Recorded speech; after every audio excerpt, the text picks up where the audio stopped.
mainstream teaching, thought of sharing his ideas and views with the next generation learners and teachers.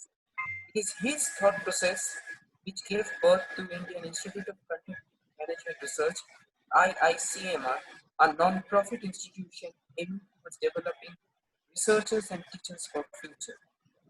Dear teacher, researchers, I have the privilege of introducing Professor Arup Chouduri, the founder president of IICMR.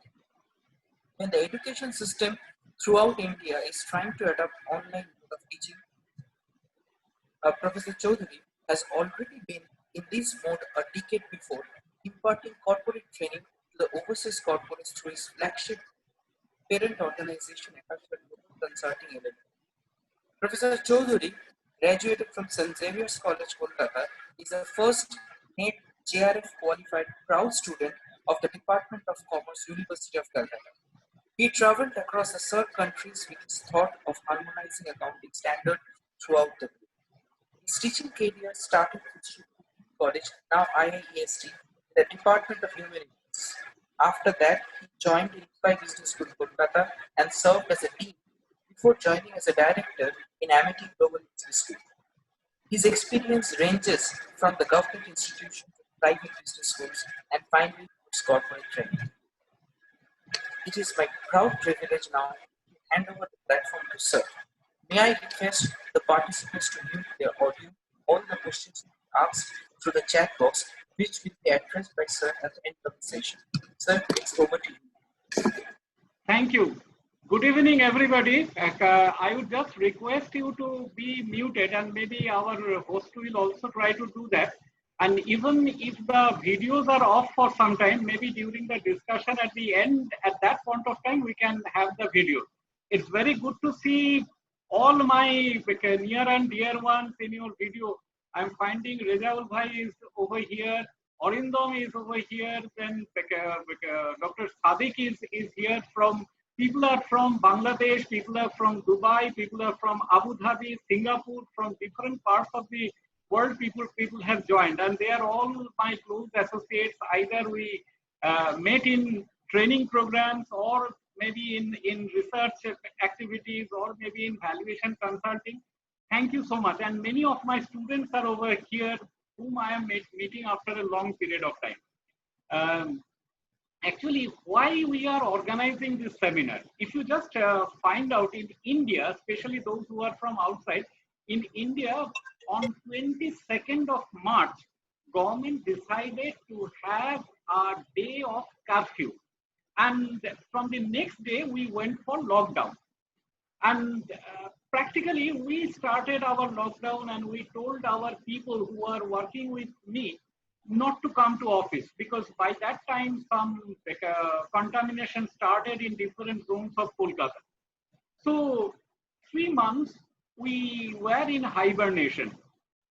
We didn't participate in any of the social media, but we were working in our online mode. All people of our institution, we have done a lot of things. We have developed a lot of things, and therefore I thought that today I will be sharing with you something, and maybe some of my concern right now in the whole profession of teaching. And again, I thank all of you for joining. And because normally, whenever we have our programs, normally we send a printed flyer, and then we have a long process whenever we have our organizations. But this time, with our WhatsApp, Gmail, and Facebook, with that, I met all of you, and all of you trusted me, and you have joined this program. So I'm really grateful to you people. Today we have with us a number of faculty members, professors of different colleges, universities, institutions, trainers, and because those who serve different institutions. Because I am, and there are researchers, there are people who have passed out their masters, and they are looking for joining the teaching profession by sitting for NET and all that. Therefore, I, as a person having my long association with the teaching profession, I want to share some of my concerns and maybe some of the things which I thought of sharing with you. So I have a small presentation, maybe that will be there at the background, and maybe I shall uh, go on talking to you. Actually, whenever we see this particular painting, this painting is by the great painter Raphael, and he was a part of the Vatican. So in many of the frescoes, you will find Raphael painting, and this is one of the greatest paintings. This is called the School of Athens. So we find that here all the stalwarts, the great teachers, their students, the next generation of students, they are all over here. They are discussing, and through a corridor we find that Plato and Aristotle, they are walking in green road. You can find Socrates over there. We are finding Euclid is doing his geometry. Pythagoras is there. So all these followers of the Roman school of teaching, we see everyone. So you can see this because at that point of time the great painters used to come out with a number of paintings, and those were actually sold in different parts of the world. So you can see this painting in the Louvre Museum. You can see this in Roma. You can see this in London, the National Art Gallery. So whenever you look at it, and sometimes you may feel that as a teacher, if I were there, because this is an environment that we all need as teachers, where we can go for discussing with my students. And that was the tradition. That was the tradition in our world. Be it Roman, be it Chinese, be it Indian civilization, we always believed that the teaching should be through discourses and debates. Debates, occasional debates, and from that, maybe thesis and antithesis, that comes out, and maybe after that we reach to synthesis. And discourses, we find that this was the tradition whenever we discuss, and it was never one-way transmission, it was always a two-way transmission. The great teachers and the great learners, they used to share their facts. And if you see that painting, there is a long corridor. And that was a tradition of the Roman architecture, that whenever it's an institution, there should be long corridors. And inside the corridors, the disciples, the students, they will always murmur with the names of the great teachers about their wisdom and all that. And that the same idea was followed whenever IIM Bangalore was made, and the great architect, it was Le Corbusier, he also integrated long corridors over there. You see the photo which is over here, that is the Nalanda University, one of the citadels of learning in India. There also long staircases were there. The teachers used to go through the staircases, the disciples used to sit over there, and they also had the discussions, debates, discourses like that. In India, we had three big universities. With Nalanda, there was Bikramshila and there was Takshila. These three universities, they flourished with their own school of learning. We know about Takshila, this great guru, Chanakya. He was an expert in statecraft, and his whole education, the idea was learning by doing. So whenever Chandragupta was his disciple, we only come to know this one name, but he had a number of disciples. But everyone learned statecraft, how a king should administer his state, and how they should go for the warfare. It was his way of teaching, and we all know about Arthashastra. Whenever we see the Middle East, we found that Al-Biruni, he came out with the different models and the different stars, galaxies, and he was a teacher of astronomy. Or even in our Gurukul, we found that whole education was on this 5 pillars. One school of education was on philosophy, ethics, theology, religion, whether God is there, whether heaven is there, what is the nature of hell, whether there will be a judgment. So this is one line of thought in most of these institutions where these were researched. The second school was humanities, where culture, behavior, social norms, languages, linguistics, love, hatred, all these things were taught or discussed. The third pillar was science. Science meant mathematics, then medicine, astronomy. These were more prevalent in all our cultures, be it Chinese, Indian, and even Roman or the Greco-Roman type. Law and justice with tax principles, and statecraft and art of war. As I mentioned about Chanakya, we also know that the Sun Tzu's art of war, or the whole strategy of war, that is quite famous, which is from China. But here we are missing one thing: business. Nothing is mentioned about business. Was there any business education? Unfortunately, for a long period of time, there was no schools of thought on business education. We have found that whenever our colleagues, whenever we read accounting, we found that one church father, Lucia Pacioli, in 1589, he wrote a book on accounting principles, and he mentioned about the double entry principle, where debit and credit, balance sheet, assets and liabilities, he found out that. So a church father, he wrote that book. So for a long period of time, that was my question: why a church father wrote a book? And was there any education for the business people, business families? No, we didn't find any evidence for that.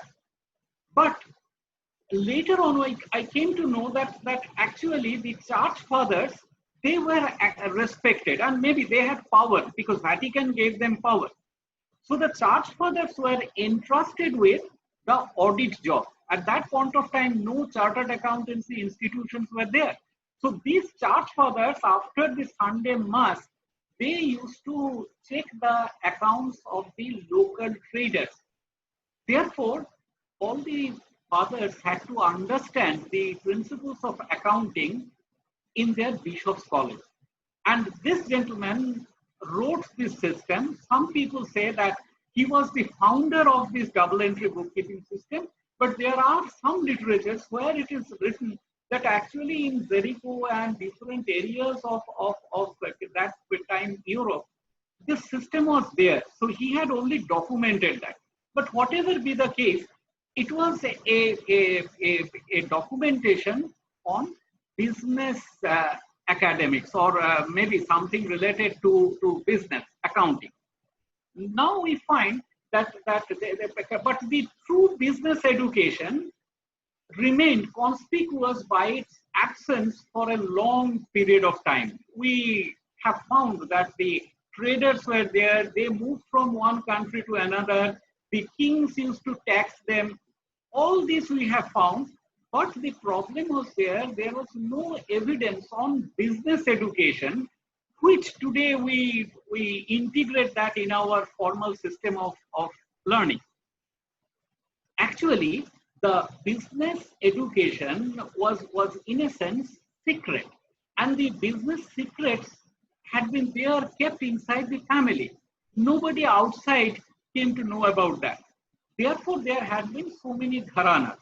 We find that here it's a carpet that is being woven. So whenever a carpet design is formed, it is very much there with a particular family.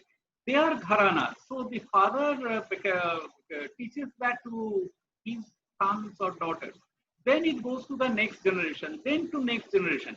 So the whole of business education was there within the family, and therefore we have found that only the family members can tell you that what was their secret, how they have come to this particular design.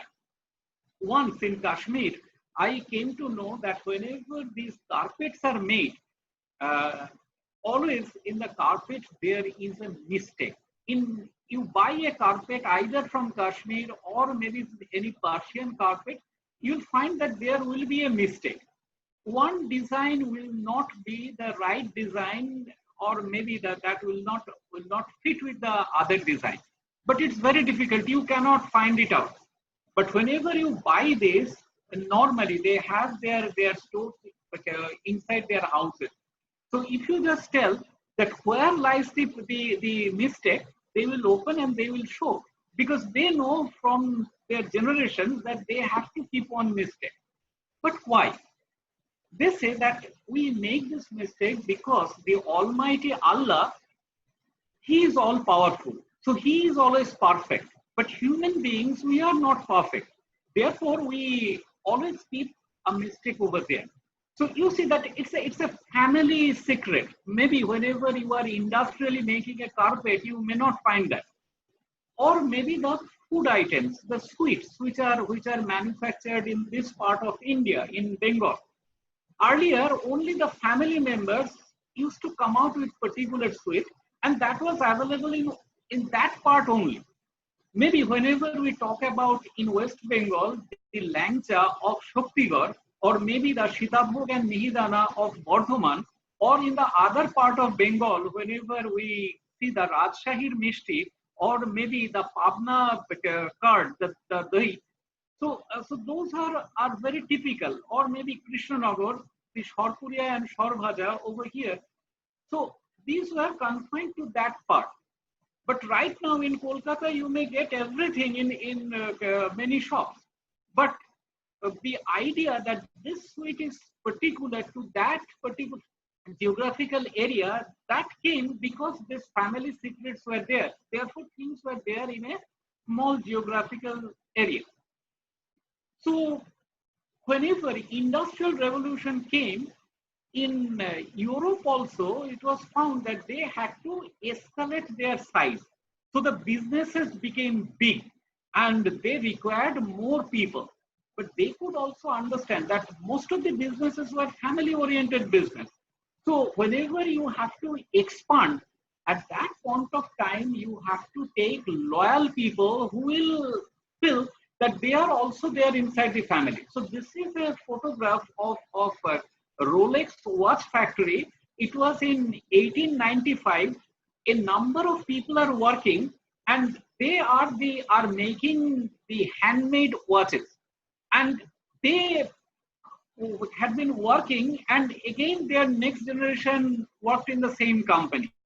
So Rolex created a system where people worked for a company. They thought that this is my family. Therefore, secrets remain with those people only. The same thing happened in Japan. Whenever we see the Japanese automobile companies, this is Toyota, but there are other companies, Suzuki, Honda, Mitsubishi, everywhere. The people who are working in the company, they feel that this is my family. Therefore, whatever they learn, everything remains within the company. For learning, they do not actually, they didn't go outside. This is a photograph of a special day, family day in Toyota factory. The grandfather worked in Toyota, the father is working in Toyota, and the company is felicitating their son and daughter because they belong to the Toyota family. So in Japan, this was the idea, this was the way the family businesses just moved to a bigger arena. But that also remained a kind of a family only. In India, we find that the family business, there also this kind of trust is there. Many people think that that is my family. Maybe some of these businesses are exploitative, but there are some people who remain with a family generation after generation. Here are the builders. We find it's a four-generation business starting from GD Birla, Dhanashyam Das Birla in black and white photo. The next one, PK Birla, Basant Kumar Birla had been there in Kolkata. We had seen him in many occasions. He had passed away just some days back. The third one, the third generation was Aditya Bikram Birla. He was a gem of a person. He was very intelligent. He was going in great guns, but he died at the age of 54 only. It was because he was suffering from pancreas cancer, and it was a big blow to the Birla family. And we are seeing Kumar Mangalam Birla. He was just studying in Wharton. He came back and he took the charge of the company. So here we find that even from a business family, people started to go to business schools and they were learning things and they were implementing things. So the family businesses, they are also we found that they started to learn from the business school. Now the whole question is that what is this business education? We got in touch of business education whenever we got the British model of education. Britain, whenever they came to India and to other parts of the world, like South Africa, Nigeria, Uganda, today's Uganda, then they used to say Tanganyika, which is today's Tanzania. So British people, they believed in trading. Most of their, because Britain was a small country, so manufacturing was there, but they believed in trading. So for any trading business, they required a number of clerks. Therefore, for them, this accounting education, or maybe the education of doing the learning the secretarial practices, little bit of mathematics, that was very important to them. Therefore, in their whole education policies geared around four pillars. Those of you who are from Kolkata, you know the Writers Building, and those who are from outside, this Writers Building, is a British architecture, because Calcutta was the capital for Britain till 1911. So it was the capital of India till 1911, and at that point of time, the whole government administration sat at that building. It's a red brick, typically British architecture in the central part of Kolkata. On the Writers Building, there are four arches and there are some sets of statues. Still now, you can see this. If you are there in the BBD Bagh tram depot, you can see those statues. It is written arts, science, commerce, and justice. So commerce was one important feature of their education, which has been shown with a arrow mark. So British people, the colonial model was that you study commerce, maybe learn a little bit of accounting. So the BCom curriculum started. BCom curriculum started in 1920 in the University of Calcutta, and people wanted to become clerk in different government and non-government organizations, British merchant firms like that. Therefore, we found that many of the people, the clerks, they used to travel with the tram car in Kolkata, and you can see the old Kolkata generation, the babus, they were wearing dhuti and Punjabi, and they are hanging onto the tram in the first class and second class, and they are going to the offices. So that was the thing which the British had introduced in India, South Africa, and other places. So our education system, even in South Africa, I met some people, they were MComs from Johannesburg University. On the other hand, there was an American model of business education. That was, in a sense, an elitist model.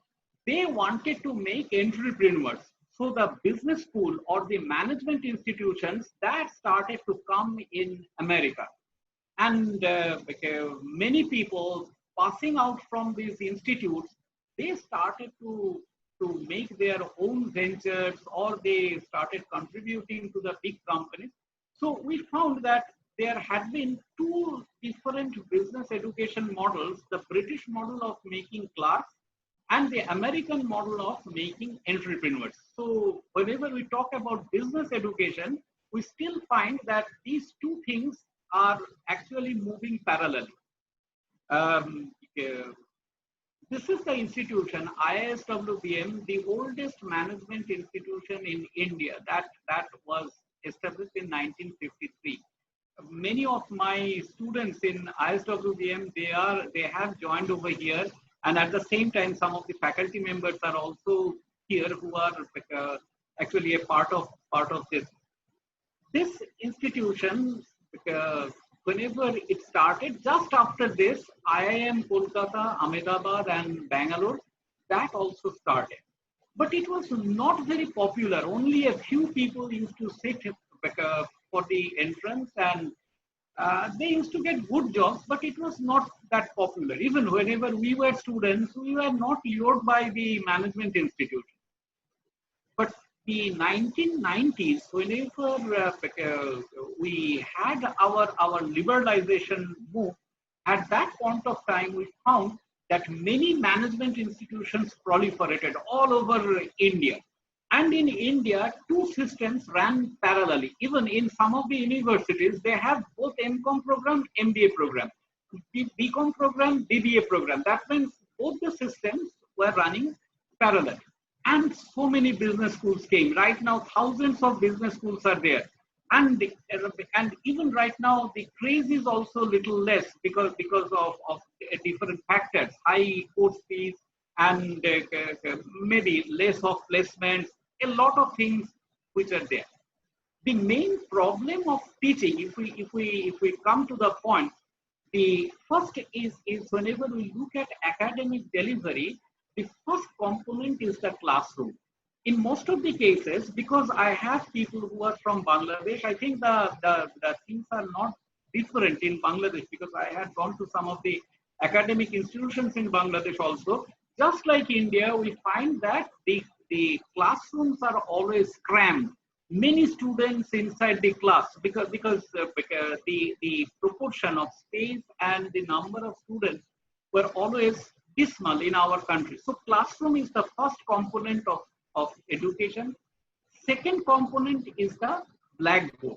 Maybe there are some new intruders, maybe those people who are from St. Xavier's College, including Professor Saptarshi Roy. You know that in St. Xavier's College, we always boast about our green board. And we even used whiteboard with marker. And we have the new intruder, that is the screen where the overhead projectors project the PowerPoint slides. So this is the prof. And the most important part is the teacher, the faculty. So classroom, board, faculty, and students. These are the four components which are there inside the classroom. Online classroom is a different thing. We are coming to that. But this is the traditional classroom which we see in India. And we find that here the examination is very important. We call it as if that is the judgment day. And it is a sacrosanct process. The papers are set, those are moderated, those are printed, kept in sealed envelopes. Then it is given to the students, and we find different methods of cheating. Students come with cheats and all these things, and there are cases, if they are caught, they are sometimes their examinations are scrapped. So this is a process. Invigilation, maybe the what ever had. The worst experience is always in teaching profession is the invigilation, and the second worst thing is the checking of the answer script. So we find that the whole system is made in such a way where I am not trusting the student, and the student has to give the examination on his or her memory. He or she has to mug up the things. The papers are also like that. Come out with the 3 points on this, or 7 points, or write 5 differences between this, like this. So at the end, what the students want? The student wants the question common পড়েছে অর্থাৎ question is very common, that means whatever I have studied that had come in the exam. The second is marks, how much marks I have gathered, and third is what is the division, grade or rank that I have got. Therefore, the whole education system in a way has moved into such a thing. This is one of the best college in India, Sriram College of Delhi, where this is the cut-off mark for a general student. The for BCom honors program, the cut-off marks is 97.75%. If he or she wants to take economics honors, BA honors in economics, the cut-off marks is 98.50. That means so many students, maybe if they take 120 students, they are taking the students who have got this kind of marks. It is ridiculous. Students are getting this kind of marks, and therefore the whole attention is there on marks. They are not going to learn things. Maybe whenever we talk about business education, that should be more onto learning, but we find that learning or knowledge and skills, that all take the back seat. Everything actually gets concentrated on the exam, how much marks I am getting. And therefore, who are thriving? One, the coaching centers. We find that the big coaching centers are coming in, and the trash help book. Whenever a good textbook is there, the students do not read a textbook. I made a survey in a B school with 200 students, and we find that none of the students actually studied one textbook. Textbook means international textbook. Those are really famous, just the books by Lipsey in economics, like that. It is not like the textbook written by some ABC Indian authors. It is not like that. But they don't read the textbook. They go for the notebooks, so that where you can get the gist of answers. In one of the universities, the students said that our questions are come from that book only, where we find it's a compilation of all the last year's question will come from there.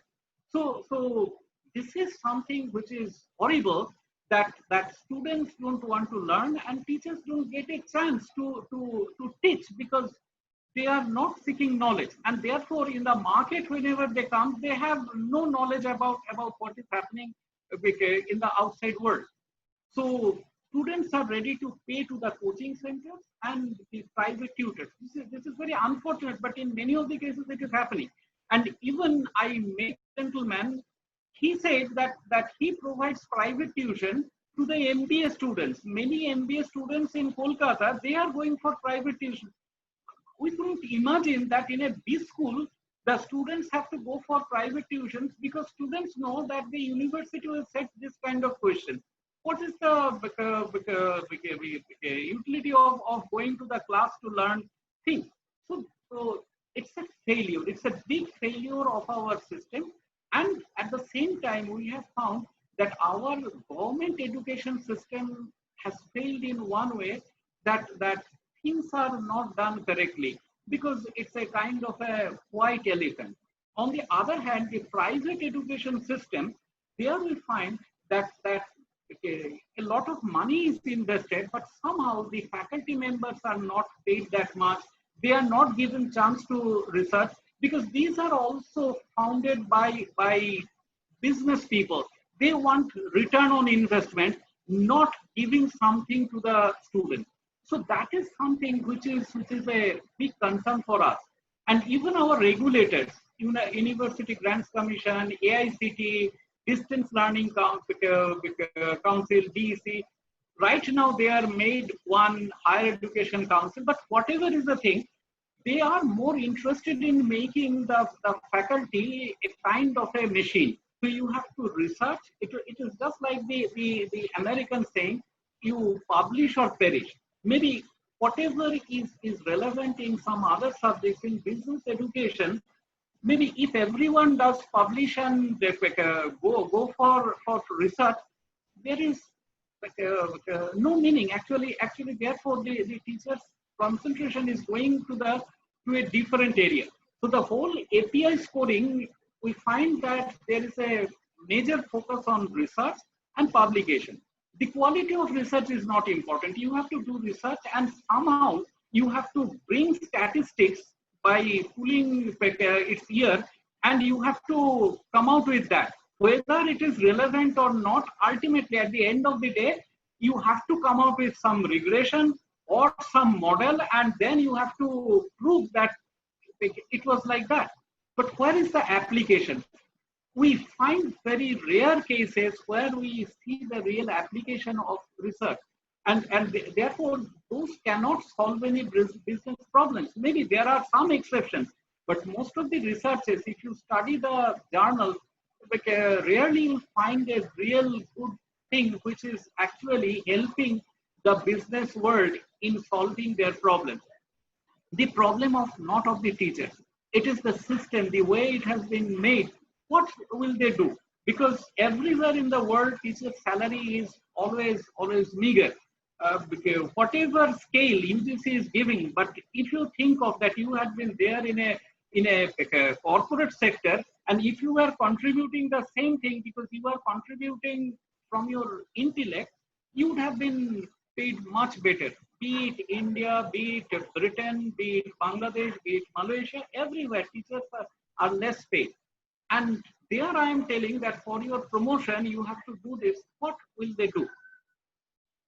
Now the question is that, who is a good teacher? This is a very difficult question because there are different definitions. Sometimes we find teachers who are really academically brilliant coming to the class and comes out with something which is really new to me. Maybe they are good teachers. Some teachers are really great human beings. Some teachers have got some other qualities. So it's very difficult to say that who is really a good teacher. But normally in business education, what is expected? First is that knowing all the students who are there in my class.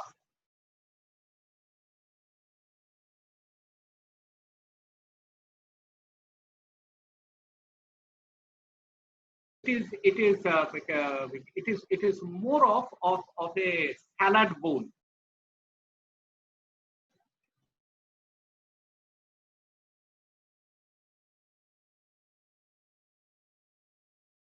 Their background. I try to do it. I try to remember that who are my students. The teaching and mentoring. A student will know you that you can show a guideline, and maybe even after 10 years, 15 years, whenever a student come back to you, that sir, in my career, this is my problem. What shall I do? Maybe you have to be there for mentoring that student. This is another important thing, how to set a question paper. It is never taught. Even in schools, people, whenever they go for B.Ed, there some kind of student psychology, question paper setting, everything is taught. But here, whenever you pass the masters, you join as a teacher, next day it is taken as granted that you can make question paper. Evaluation, grading, and feedback to the students. Maybe many of the things are missing because credits are not given for all these things. Suddenly, COVID has come, COVID-19, and we find that here is a scope for rethinking the whole thing, because suddenly the classes are closed, people are going online, whether it is in India, whether it is in America, whether it is in Thailand, the Buddhist monasteries, everywhere people are going for social distancing, the classes are closed. Therefore, this is the time we find that suddenly we are moving to online academic delivery. And there are some faculty members. I just heard some days back, one of the members were presenting a paper on how to go for adapt online teaching. This is very important. We have to learn this. But at the same time, the things are to be properly integrated. Actually, there should be the thing which I have told earlier, that there should be more and more case studies so that there are debates and discourses. That means in the online platform also there should be a place where we can have more of discussion. So that is something which is very important. So the paper should be, or maybe the things should be should be case study based. And we did a number of programs, faculty development programs on writing the cases. So both writing the cases, handling the cases, this is something which is coming in a big way. Otherwise, the system will not last long. Therefore, to become a good teacher, you people maybe be looking for this kind of opportunities. I know people are busy. Whenever we organize these programs, people have shown a lot of interest. Even one of the biggest or the internationally reputed publishers, they have told me, sir, if you have a good book of cases, we are ready to publish. But still, I am not getting enough cases from the people who have taken this program. So we have to be very careful about this. And in over here, there are so many opportunities to write the proper cases. So this is one area where we can collaborate, because this is an area where we are doing a lot of things. Maybe as we said that in these 3 months we are working on this area. Second is that the community learning. The students must go for research-oriented learning. They have to go to the community. Therefrom, they will take up data to come out with some decisions. They should have hands-on things, and there will be more and more discussion. And there we were thinking of helping the teaching community. And whenever we are teaching the students, in many of the cases, industry visit plays a very important role. A student can understand, or a business student can understand how a business runs. Therefore, that is an area where all the business schools should give, or even the commerce education should give importance. Whenever I ask many of the students over here, they do not get an opportunity. One of the faculty members of a reputed school of Tripura, he is participating over his program. He is very close to me. He had taken his students to different factories for visits. So hats off to him. In a state like Tripura, he had done something like that. So this is somewhere where we have to take the students.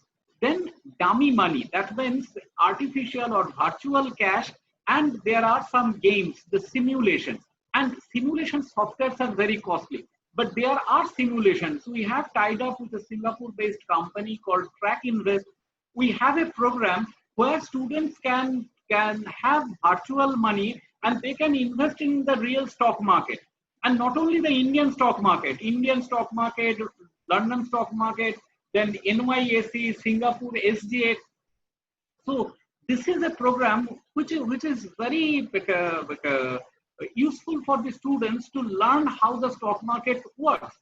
So in these areas, we thought that we'll be doing or hand-holding the teaching community, because we can help you out in these areas, because we have a linkage with different industries. We can share. We can take the students for the visit. We can have special programs for them whenever they do a project. We provide internship to many students. And this year it was a kind of a disaster. The people who had come here for the summer internship project, they couldn't continue, but still they have made some courses. As we said that in these 3 months we have made some courses, and they are in the process of making the courses, which will be online programs for the students, faculty members, where we can have the FDPs. So we'll be having a number of FDPs, and our areas will be completely different, because I know that there are n number of SPSS workshops or research methodology workshops, but our programs will be totally different. We'll give more importance on the andragogy, pedagogy. That means how in online program you can make a real connection with the students. And as we said, that industry visit. Last but not the least, I have come to the fag end. I wanted to to close this by 8:50. Maybe I shall take 1 minute more. Right now it is 8:49. Maybe because of introduction, we started after 2 minutes. This is one interesting feature on which we are working. Maybe many of you will welcome this. You see that whenever you give a lecture, right now this is a major challenge. Whenever you are thinking that you are giving a lecture, your lecture is not only being listened to by your students, maybe others are also listening. So sometimes students in a group of 4 or 5, they are listening too. And maybe others are from other colleges, other institutions, and even someone who runs a coaching center, they may also listen to what you are teaching. So normally, whenever as a teacher you go to the classroom is closed. But whenever you are teaching online, then many people, they are actually listening to your teaching. They may record it, they may use it as their own teaching. So whenever it's a write-up, whenever it's an article, we talk about plagiarism. That's because if someone copies, in that case, it's a punishable offense. But whenever it's a lecture, there is no intellectual property attached to that. So we had been conceptualizing this, and is also complex. Here, our organization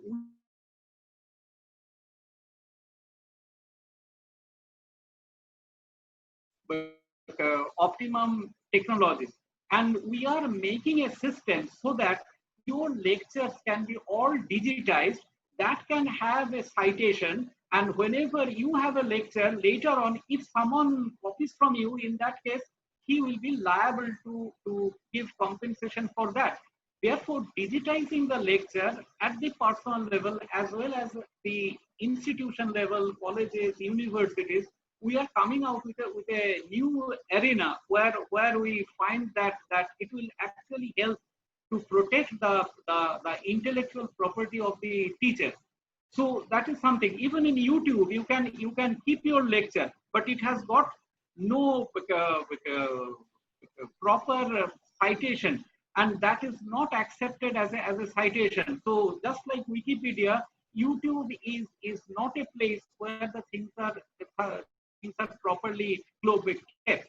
In your college, whenever you are teaching, if there is a camera recording something, that may not be ethical. But if the college takes the video, and if that is digitized, if that is there with a proper citation, we are actually going for that. Maybe for all these, we'll be in touch with you, because our team members, they have given a lot of effort on this. So we would like to protect your intellectual property. More or less, I have covered whatever I wanted to cover, because we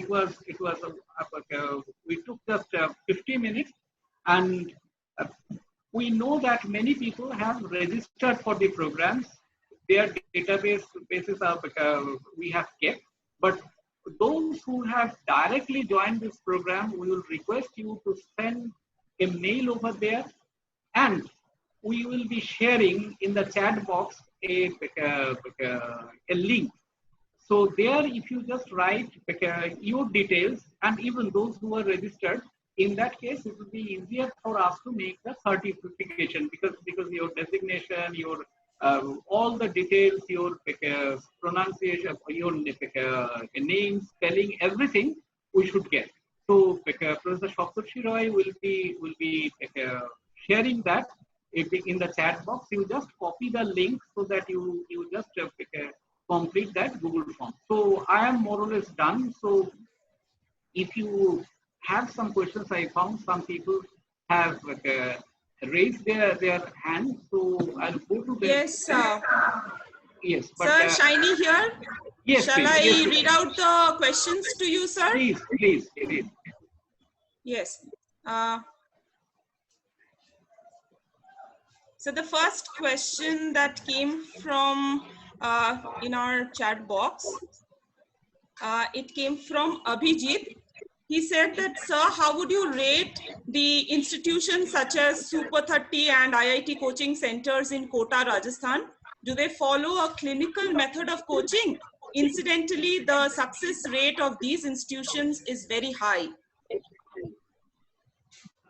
This is a very interesting question. Yes, the success rate is very high because what they do is that they are actually trying to break a system.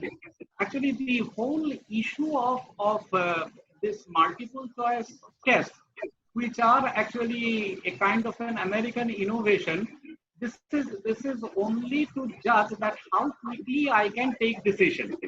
So here, what they do is that because of a lot of practice and with all these things that they've been, if it is like that, your answer will be this.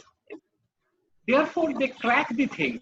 But whenever these people go to the corporate or maybe to any organization, actually it is not their capability to solve the problems very fast. Therefore, ultimately they are not getting successful in life in most of the cases. But cracking the examination, this is becoming cracking the examination, which is not right. You will find that actually it tests that how quickly you can take decision. But here, what is happening? It is not like that they are actually capable of taking quick decision. But because they are practicing in that way, so they are cracking. So maybe they are there, but they are not actually adding any value, maybe intellectual value to the student. No knowledge, no the proper skill which is required for business. So that's the thing. So I do not rate them as great institutions. Maybe they are actually bending the rules in such a way that people are getting the success. Yes, sir.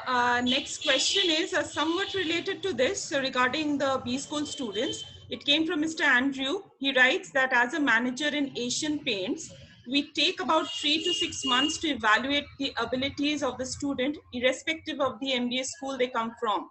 Secondly, of late, we find that the MBA clones are rolling out in large numbers, resulting in no individuality in each person. How can teachers in business education help in bringing out the individuality of students while creating accomplished entrance to the world of business? It's a very interesting point. Thank you, Andrew, for this opinion. This is very right because we are making a kind of robot because we expect that every question should have only one answer. Therefore, even in the B schools, we set the problems where after solving we find that there is only one answer, and if that answer is arrived, they get 100 marks. So everyone is thinking in the same line.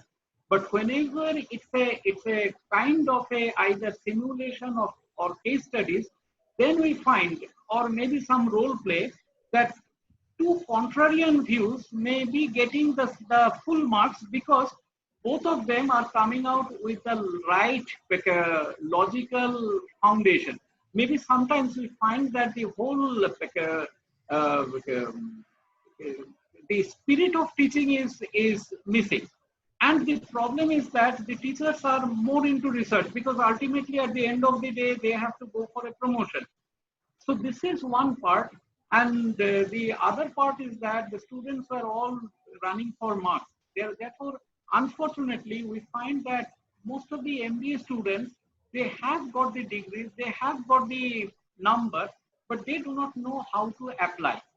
But actually, whenever they are in a company, ultimately they can understand that how the real life runs, and maybe some people can adapt and others cannot. So this is a very good observation. Maybe they are actually, the teachers require some kind of handholding. Maybe sometimes that is missing because whenever someone pass out, then they come for teaching. So because whenever you have some senior people in the department, they provide this kind of handholding, but that setup is not there in most of the cases. Okay, so next question, it's relating to the case study, sir. Mr. Venkata Krishnan, he writes that not in all courses can case studies be prepared. For example, what case study can you prepare on a subject like Indian banking system? Yes, why not? Why not? We have done a number of cases because we have taught this, and not only Indian banking system. You can take it for any other country's banking system. Because you make the students understand that what are the problems, and they will find out that how the system can be prepared. But these cases are difficult to write. It is not like that we write a story. Actually, here maybe those who have done the case writing workshops, we have told it again and again that sometimes we feel, and maybe many of our management books, whenever they write the cases are actually some stories or maybe some events, something like that. But whenever a real case is prepared, there are many dimensions. So if we just take up a case like this, suppose a fraud of a bank, maybe you write it and take the students to different areas where students will understand that the bank's credit is like this, the evaluation system should be like this, these are the documentations to be made. So you bring the things from there. In that case, the student will understand the real thing like that. Therefore, not only that, even sometimes it is asked that accountancy. But maybe if you make all these things through cases, and practically Harvard Business School, HBS, they follow this method. But you are right at the end that only case study may not serve the purpose, because Harvard Business School, they actually go for the maximum case-based learning, but there also it is 80%. They keep 10% for experiential learning and 10% for the lecture method. So some places where lecture method is to be used. I don't say that you just go for this. And even Kellogg's or Wharton, they actually provide 65% of case study, then experiential learning, and even lecture, maybe sometimes 20 to 25%. So we should have some lecture, but sometimes it happens like that. Even I have to do that in many of the cases. We go to the class, whatever is written in the books, in a lucid language, we try to tell the same thing in the class. But ideally, the students should study that from the book. I have to make the students to study that from the book. If we can do that, normally that a case can do. So whenever you read give the case, the student will first read the books to find out how this problem can be solved. So from that point of orientation, we can have the case in the class. But again, not 100% case driven. Maybe in some cases we can do that in marketing management or in organizational behavior. Maybe 100% case study based things can be done. As you said, maybe there you have to take it 60, 40, 65, 35% like this. Thank you so much. Thank you for this question. Okay, sir. Many of them they have given a big question mark to how could evaluations be done if performance is the utmost priority. I mean, they are all asking about online examinations. What would be the mode? Here, let me tell you a quick thing that I always prefer to have open book test, but there you have to prepare the questions in a different way, where the student has to apply him or himself or herself for the exam system. So whenever I raise this issue in ISWBM, in University of Calcutta, always people say it's very difficult. University won't allow this because other exams are there in this mode. So if you say that it will be the open book test, it will be difficult. But this time, because of this coronavirus attack, from ISWBM, the request came, sir, this time we will be going for case studies. You set the questions like this, and it will be online test. They will give the test over there. So the questions were like that, that I have not asked that what is this, what is the meaning of this, what is the definition of this. It's a problem, and you have to come out with an analysis of things. So so for that you can open your books, you can see the things. Because in real life, what happens that whenever someone tells me what do you think about that? At that point of time, we go to Google, we see the books, we see the maybe the bare acts and other things. So, but I am making the students to just study like that. So we have to change our question paper pattern. Okay, so that the students, I make the students learn things, and they can write the things with a proper explanation, proper logical foundation. Yes, it's a challenge, but it's something we have to learn. Maybe uh, that is something maybe we can also handle in this particular area. Okay, so next question comes from Professor Indrani Dasgupta. She asks that, do you think training should be made mandatory for college teachers as it is for school teachers? I would say I think that it's a two-way process. Of course, training is necessary, but first we have to see who is the trainer. Maybe some people who are close to power, they become trainers. So sometimes the whole issue is that people go for training. You'll find that right now UGC prescribes a number of training programs in a different way.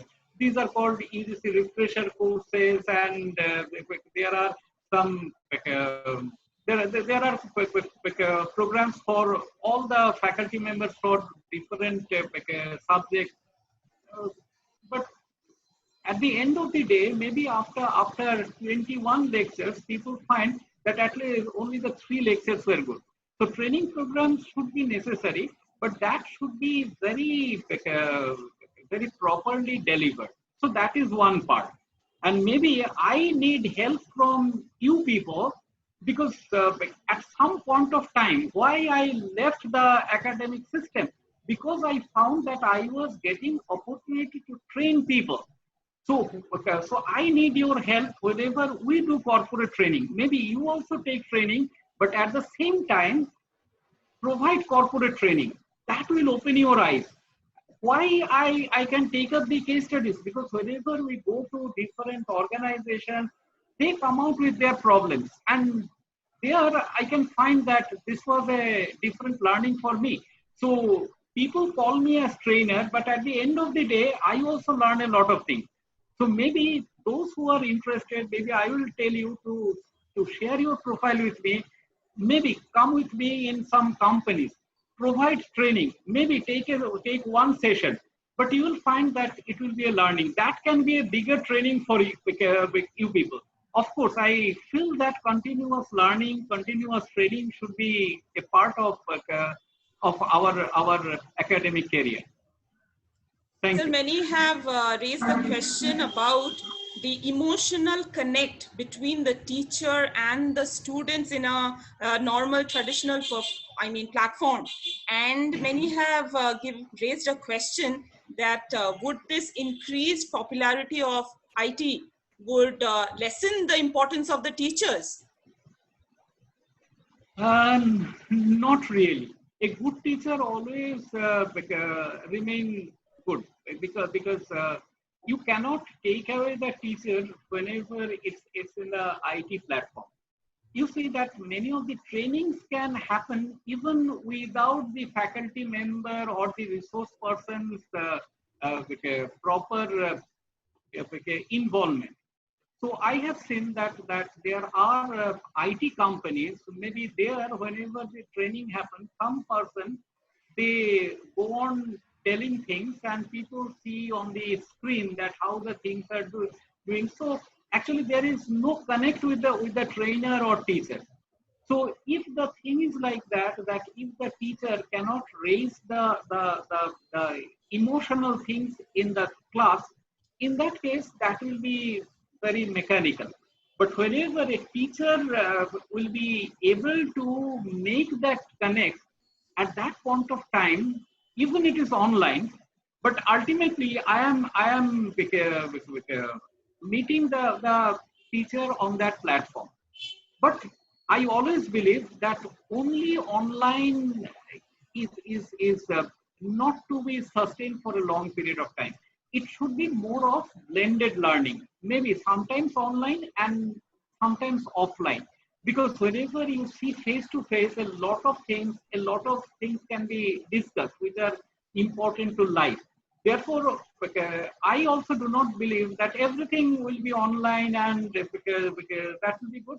No, there will be some sessions at least where the offline classrooms that should be there. Certainly, we cannot do away with classroom. Maybe this coronavirus may not be there for a long period of time because we'll get some vaccines and maybe ultimately the viruses have a life cycle.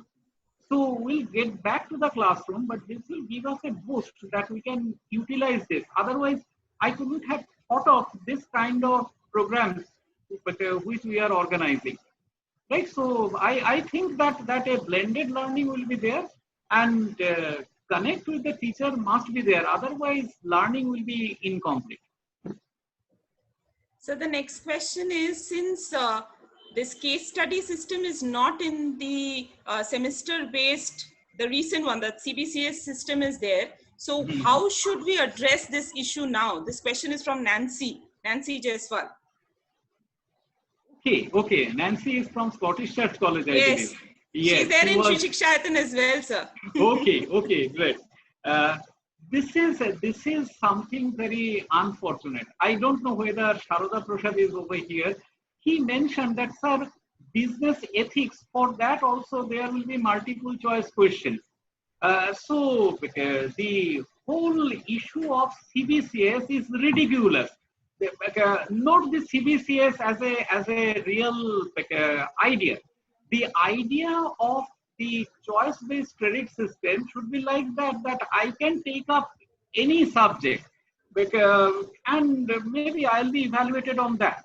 But here I really have no choice. My choices are limited. The college is coming out with my choice that you can take one of these two subjects. Therefore, it is not really CBCS.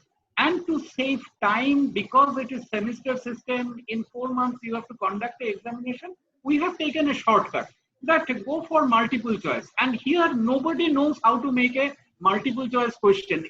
You have to make a lot of training of making a multiple choice question where the answer will come. Because you know that in most of the cases in multiple choices, the answers,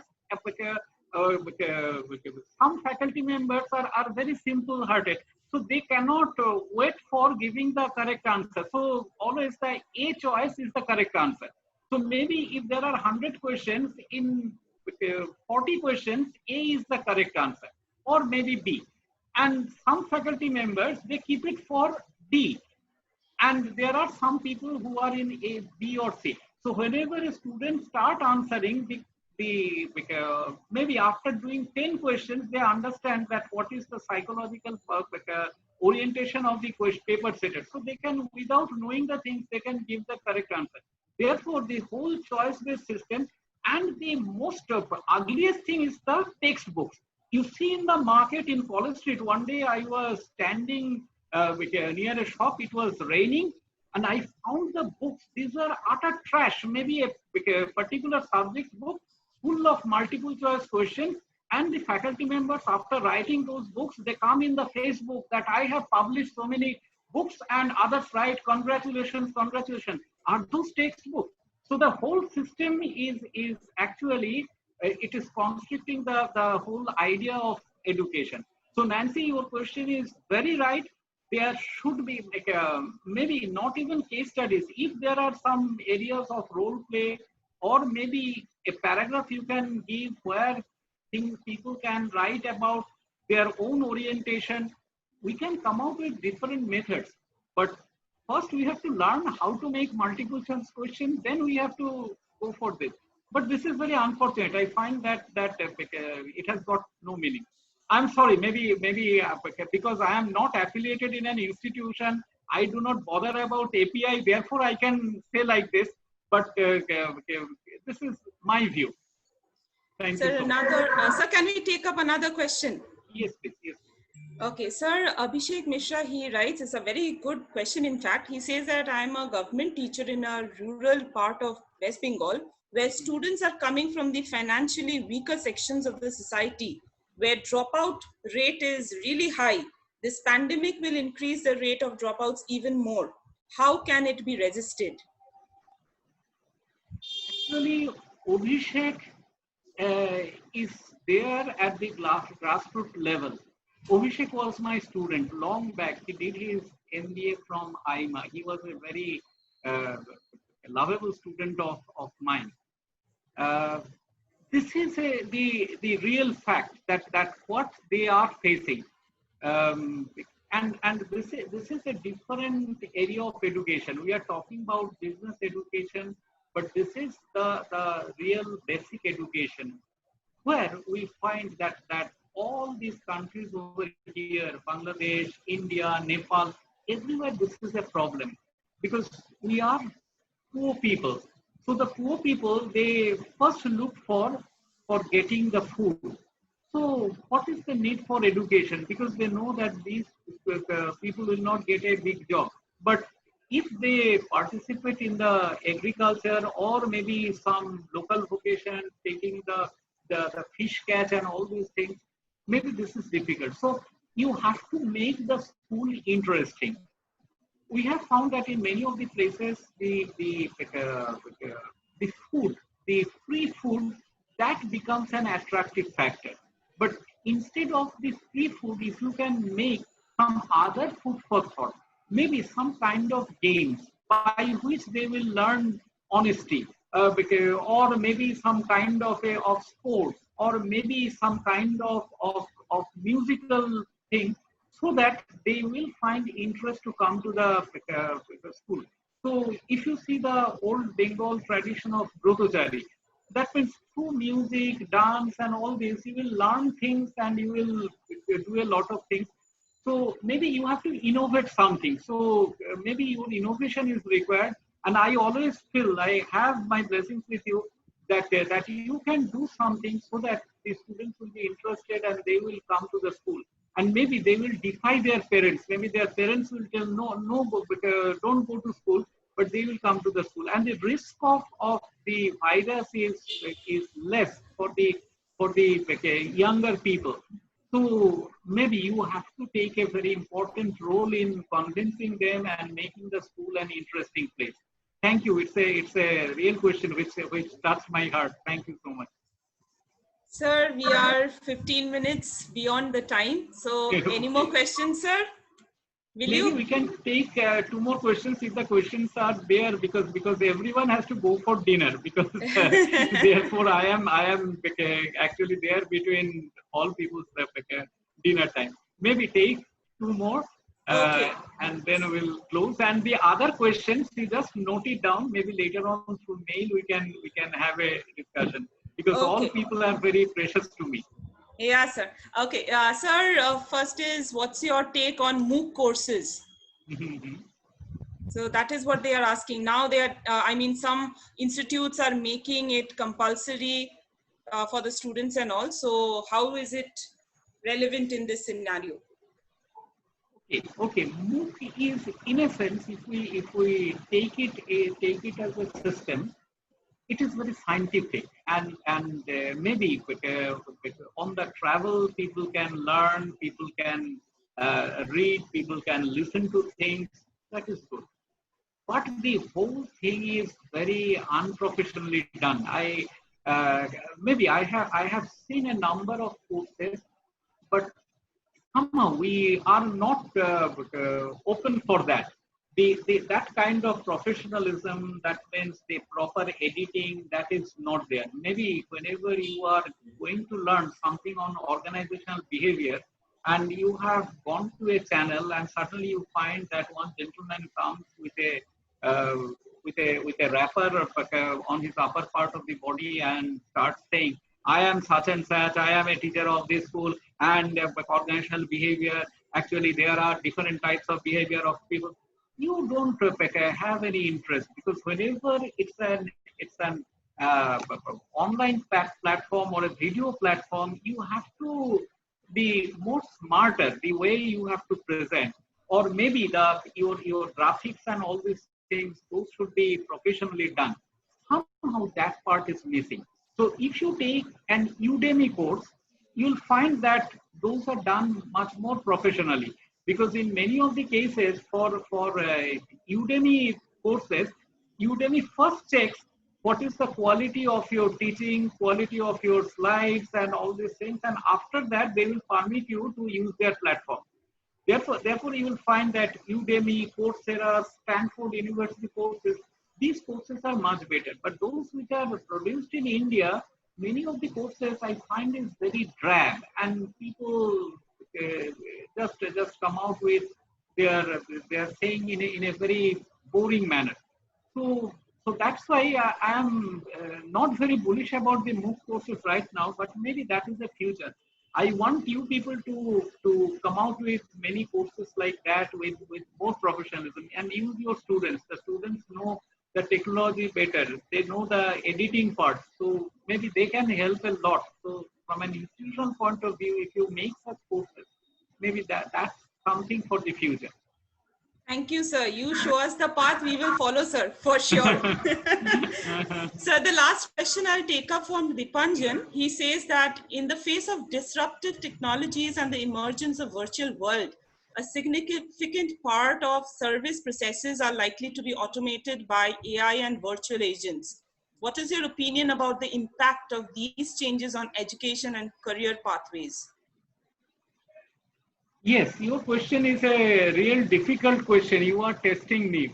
Once upon a time in college, I used to test you, and right now you are testing me. Maybe it's an out of syllabus question. Normally, the students use this language. The first part is that artificial intelligence is coming in a big way. And artificial intelligence has got a lot of advantages, because whenever we do things, that helps a lot.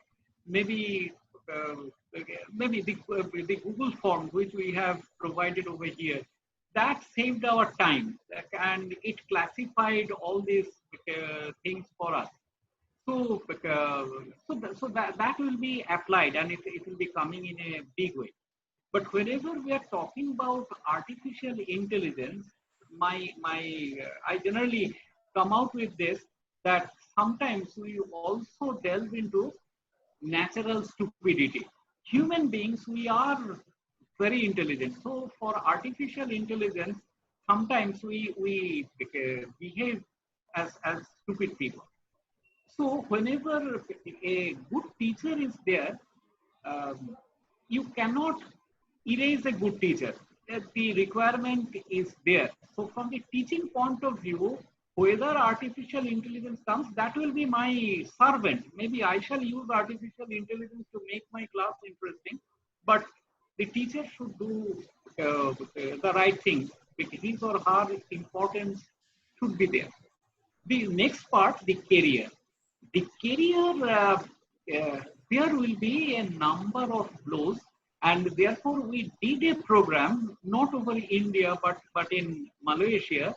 It was an offshoot of another training program. We did a program on resilience. So we'll try to revise that over here, that you have to know that your job, your way of doing will not be remaining the same. So you have to take up a challenge, and you have to take a different path. So choosing this path, making this as a part of your life, that will be something you have to do. You see that in my case, whenever I left teaching, I knew that every month on the first day, the salary will not be credited in my account. And right now, sometimes in some of the months, I don't earn anything. But on some months, the earning comes in dollars. And at that point of time, it's a huge earning. So that is something that was, in a sense, disruptive in my life. And I accommodated myself with different training programs, and also taking classes in universities, institutions like that. Whenever I have taken your classes, many times Maybe in the morning I traveled for 8 hours of flight, and I had gone to the college and taken this class. So that changed my life. But suddenly, if you see that wherever this impact has come, this COVID-19 impact, this has changed my life. I didn't get any program during this period. Otherwise, before the Ramjan month, normally I stay in Bangladesh for a long period of time. This time we had another program in Maybank in Malaysia. All these things cancelled. But I find that this is an opportunity. I have to learn things. And you just see Shayani or Saptarshi Rai, all these professor of colleges, they are so close to me. They know that I am also learning. Every day I try to learn, and maybe the way I have sent the messages in WhatsApp and all that, I'm learning. I know that whole things will be changing. And I see that this is an opportunity. Right now, if we take a program in Bangladesh, maybe we'll do online. Here, some gentlemen are there, and here Dr. Sadiq is there, who is the director of Institute of Microfinance, INM. We had a MOU with them, but we were thinking of making a conference. It didn't happen. But right now, this is an opportunity. We can do that.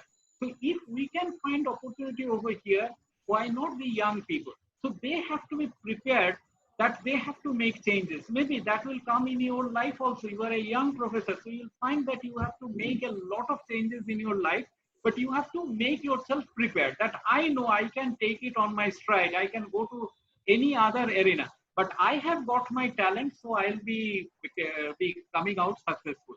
Thank you, Dipanjan. It was, again, it was a difficult question. Thank you so much. Sir, I have posted the feedback link on the group chat. Everyone could just see it from here and they can fill up the feedback form, whoever have joined directly over here without registration. Yes, I just gave the link to many people because 144 people, they had come with the registration, and others I have told that they may join directly, so they can use the link. And and before the end, I would like to thank some people. To start with, I would like to give my heartfelt thanks to Mr. Gautam Kormukar.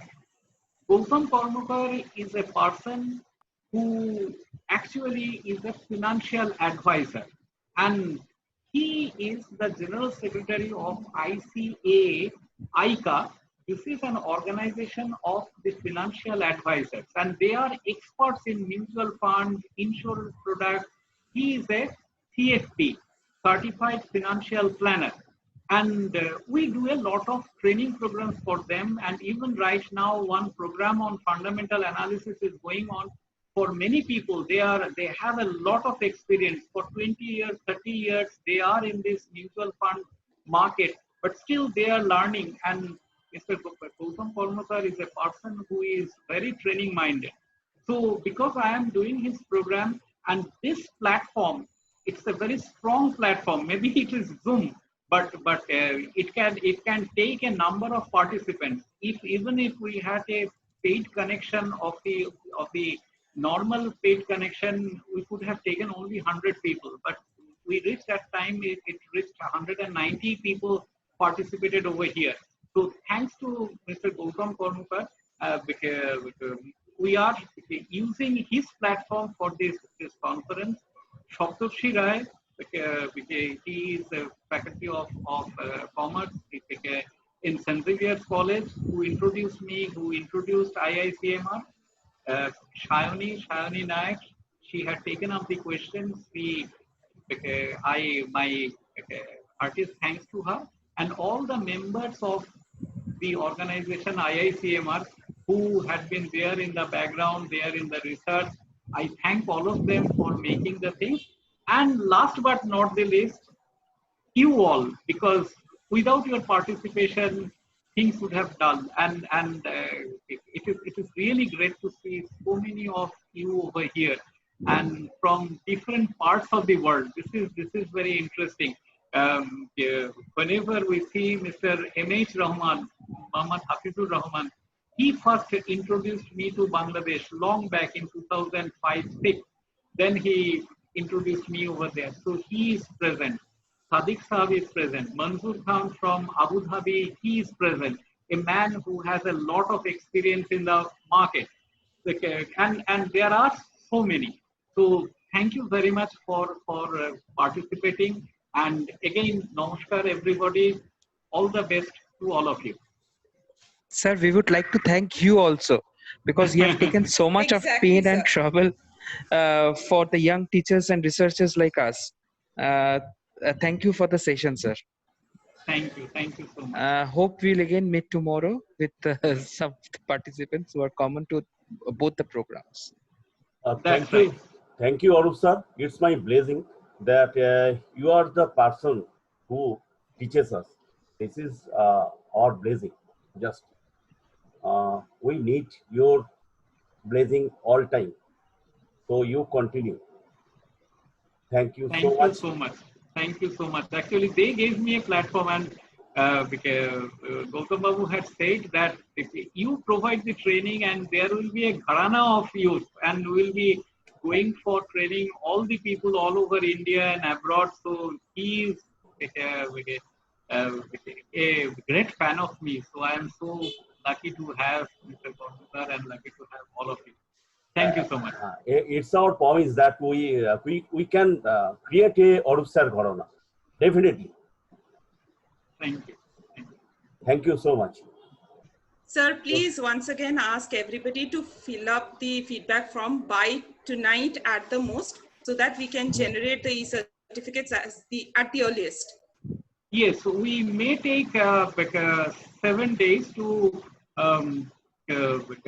for giving the certificates. I am keeping 7 days, but maybe things will be done in 3 days. But that form should be filled in. Yes, sir. They should. Everyone should fill it up by tonight. Thank you, sir. Thank you. Okay, sir. Okay, sir. We are signing off. Right. Gautam Babu, you can close the meeting. Okay.